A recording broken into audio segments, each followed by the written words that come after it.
Assalamualaikum warahmatullahi wabarakatuh. Saya Nur Alifah Muhtar, NIM 102180022 dari kelompok 6 yang akan menjelaskan mengenai ijarah bagian ke-6 sampai ke-10, kemudian kafalah atau jaminan, dan hawalah atau pemindahan utang. Yang pertama, saya akan membahas mengenai ijarah. Pada bagian ke-6, yaitu harga dan jangka waktu ijarah, pasal 315, bahwa nilai atau harga ijarah antara lain ditentukan berdasarkan satuan waktu. Nah, satuan waktu ini adalah menit, jam, hari, bulan, dan atau tahun. Pada pasal 316, awal waktu ijarah ditetapkan dalam akad atau atas dasar kebiasaan. Kemudian, waktu ijarah dapat diubah berdasarkan kesepakatan antara kedua belah pihak. Pasal 317, kelebihan dalam waktu ijarah yang dilakukan oleh mustajir harus dibayar berdasarkan kesepakatan atau kebiasaan. Kemudian, pada bagian ke-7, mengenai jenis makjur, dalam pasal 318, makjur harus benda yang halal atau mubah. Makjur harus digunakan untuk hal-hal yang dibenarkan menurut syariah. Kemudian, setiap benda yang dapat dijadikan objek bai dapat dijadikan makjur. Kemudian pasal 319, ijarah itu dapat dilakukan terhadap keseluruhan makjur atau sebagainya sesuai kesepakatan. Hak-hak tambahan mustajir yang berkaitan dengan makjur ditetapkan dalam akad. Nah, apabila hak-hak tambahan mustajir sebagaimana dalam ayat 2 tadi tidak ditetapkan dalam akad, maka hak-hak tambahan tersebut ditentukan berdasarkan kebiasaan. Selanjutnya pada bagian ke-8 mengenai pengembalian makjur, dalam pasal 320, ijarah itu berakhir ketika waktu yang ditetapkan dalam akad itu telah habis. Nah, selanjutnya pada pasal 321 ayat 1 mengenai cara pengembalian makjur itu dilakukan berdasarkan ketentuan yang terdapat dalam akad. Ayat 2, apabila cara pengembalian makjur tidak ditentukan dalam akad, maka pengembalian makjur dilakukan sesuai dengan kebiasaan. Bagian ke-9, ijarah muntahiyah bitamlik. Pada pasal 322, rukun dan syarat dalam ijarah dapat diterapkan dalam pelaksanaan ijarah muntahiyah bitamlik. Pasal 323 ayat 1, tambahan definisi di ketentuan umum akad ijarah muntahiyah bitamlik atau suatu benda atau muajir dengan mustajir diakhiri dengan kepemindahan kepemilikan. Ayat 2, pemindahan kepemilikan sebagaimana ditetapkan dalam ayat 1 dapat dilakukan dengan akad bai atau hibah. Pasal 324, ijarah muntahiyah bitamlik harus dinyatakan secara eksplisit dalam akad. Kemudian akad pemindahan kepemilikan hanya dapat dilakukan setelah masa ijarah muntahiyah bitamlik berakhir. Pasal 325, mustajir dalam akad ijarah muntahiyah bitamlik dilarang menyewakan dan atau menjual makjur kecuali ditetapkan lain dalam akad. Jadi mustajir itu harus menyimpan barang-barang yang dijadikan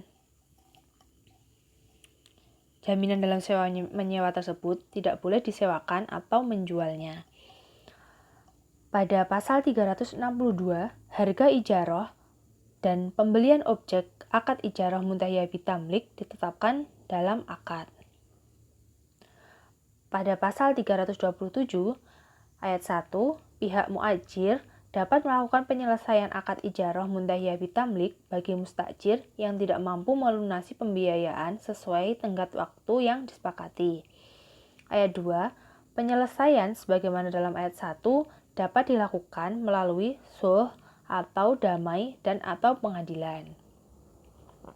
Pasal 328, pengadilan dapat menentukan untuk menjual ma'jur muntahiyah bitamlik yang tidak dapat dilunasi oleh mustajir dengan harga pasar untuk melunasi uang mustajir.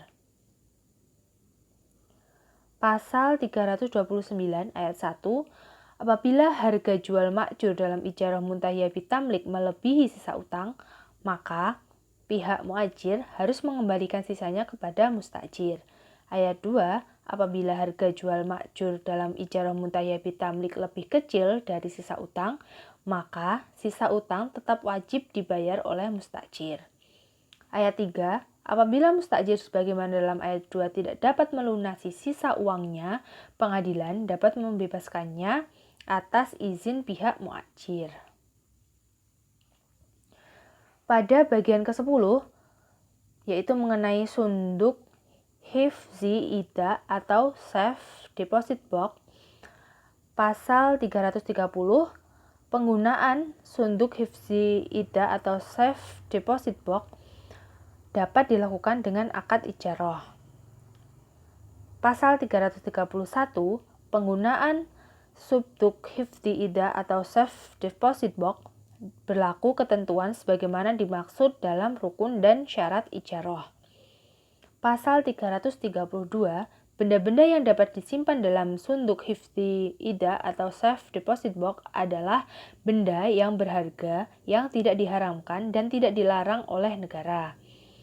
Pada pasal 333, besar biaya ijarah sunduk hifzi ida atau safe deposit box ditetapkan berdasarkan kesepakatan dalam akad.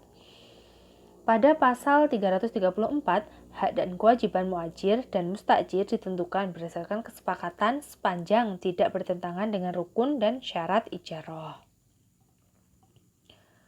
Selanjutnya, bab 12, yaitu mengenai kafalah. Nah, bagian pertama ini akan menjelaskan mengenai rukun dan syarat kafalah. Pada pasal 335, rukun akad kafalah itu terdiri atas kafil atau penjamin, kemudian ma'ful anhu atau pihak yang dijamin, ma'ful lahu atau pihak yang berpiutang, ma'ful bihi atau objek kafalah, dan akad. Nah, akad yang dimaksud pada ayat 1 tersebut harus dinyatakan para pihak baik dengan lisan, tulisan, atau isyarat. Pada pasal 336, para pihak yang melakukan akad kafalah harus memiliki kecakapan hukum. Nah, jadi bagi pihak yang belum memiliki kecakapan hukum, misalnya masih anak kecil, itu tidak boleh melakukan akad kafalah. Pasal 337 ayat 1, ma'ful anhu atau peminjam harus dikenal oleh kafil dan sanggup menyerahkan jaminannya kepada kafil. Ayat 2, ma'ful lahu atau pihak pemberi pinjaman harus diketahui identitasnya. Jadi identitas seorang yang memberi pinjaman itu harus jelas. Pasal 338, ma'ful bih atau objek jaminan itu harus yang pertama merupakan tanggungan peminjam baik berupa uang, benda, atau pekerjaan. Yang kedua, dapat dilaksanakan oleh peminjam. Yang ketiga, merupakan piutang mengikat atau lazim yang tidak mungkin hapus kecuali setelah dibayar atau dibebaskan. Yang keempat, jelas nilainya, jumlah dan spesifikasinya. Dan yang kelima, tidak diharamkan oleh syariat Islam. Pada pasal 339 ayat 1, jaminan berlaku sesuai dengan syarat dan batas waktu yang disepakati. Ayat 2, jaminan berlaku sampai terjadinya penolakan dari pihak peminjam. Pasal 340, kafil atau penjamin itu dibolehkan lebih dari satu orang. Pasal 341, barang yang sedang digadaikan atau berada di luar tanggung jawab kafil atau penjamin tidak dapat dijadikan ma'ful bihi. Jadi barang itu harus benar-benar ada di tangan penjamin. Kalau tidak, itu tidak bisa dijadikan sebagai objek jaminan. Lalu bagian kedua yaitu mengenai kafalah mutlaqah dan mu'aqqayyadah. Pada pasal 342, kafalah dapat dilakukan dengan cara mutlaqah atau tidak dengan syarat, atau mu'aqqayyadah dengan syarat. Jadi kafalah itu dapat dilakukan dengan syarat maupun tidak dengan syarat. Pada pasal 343, dalam akad kafalah yang tidak terikat persyaratan, kafalah dapat segera dituntut apabila utang itu harus segera dibayar oleh debitur. Pada pasal 344, dalam akad kafalah yang terikat persyaratan, penjamin tidak dapat dituntut membayar sampai syarat itu dipenuhi. Jadi kalau pada pasal 343 itu tadi mengenai kafalah yang tidak ada syaratnya itu dapat dituntut di pengadilan. Nah, kalau kafalah yang ada syaratnya itu harus terpenuhi dulu syaratnya baru bisa dituntut. Kemudian pasal 345 dalam hal kafalah dengan jangka waktu terbatas, tuntutan hanya dapat diajukan kepada penjamin selama jangka waktu kafalah. Pasal 346, penjamin tidak dapat menarik diri dari kafalah setelah ditetapkan kecuali dipersyaratkan lain.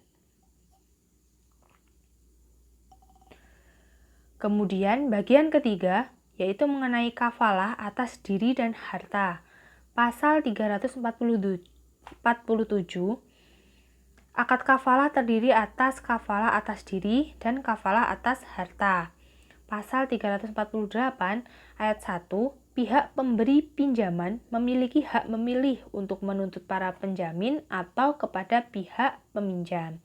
Ayat 2, dalam melaksanakan hak tersebut, kepada salah satu pihak dari kedua belah pihak itu tidak berarti bahwa pihak pemberi pinjaman kehilangan hak terhadap yang lainnya. Pada pasal 349, pihak-pihak yang mempunyai utang bersama berarti saling menjamin satu sama lain, dan salah satu pihak dari mereka bisa dituntut untuk membayar seluruh jumlah utang.